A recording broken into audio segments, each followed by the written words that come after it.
Dossier de la semaine. Le dossier de la semaine.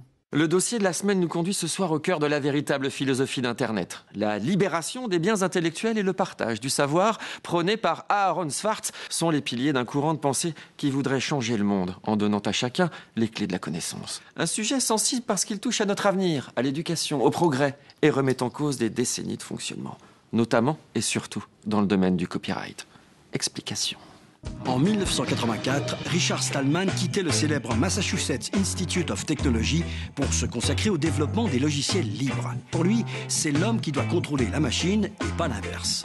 En 1997, il écrivait une nouvelle, Le droit de lire, où il imaginait que dans le futur, on ne pourrait plus acheter de livres et encore moins les prêter, mais uniquement acheter un droit de lire. Le cauchemar de Stallman est devenu réalité. L'an passé, Rue 89 a démontré que les MP3 et les e-books n'appartiennent pas à ceux qui les ont achetés. Certains éditeurs interdisent par exemple de pouvoir conserver sa bibliothèque numérique lorsqu'on change d'ordinateur ou encore de la synchroniser avec son nouveau lecteur MP3.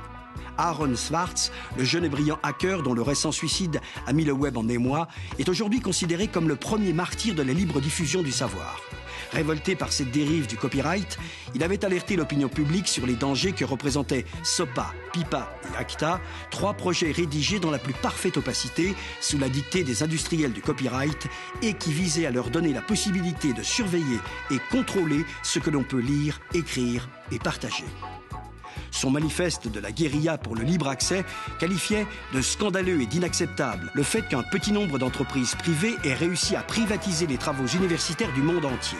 Il avait mis en pratique ses convictions et téléchargé illégalement 4,8 millions d'articles scientifiques disponibles dans une base de données propriétaire et fermée.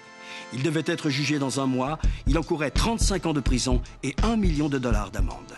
Pour Eben Moglen, l'avocat de Richard Stallman, les entreprises qui copyrightent à tout va militent pour l'ignorance, alors que le monde aurait beaucoup plus à gagner, y compris d'un point de vue économique et financier, si on permettait aux gens d'accéder au savoir, à la culture et à la connaissance, plutôt que de ne le réserver qu'aux seuls privilégiés qui ont les moyens de se le payer.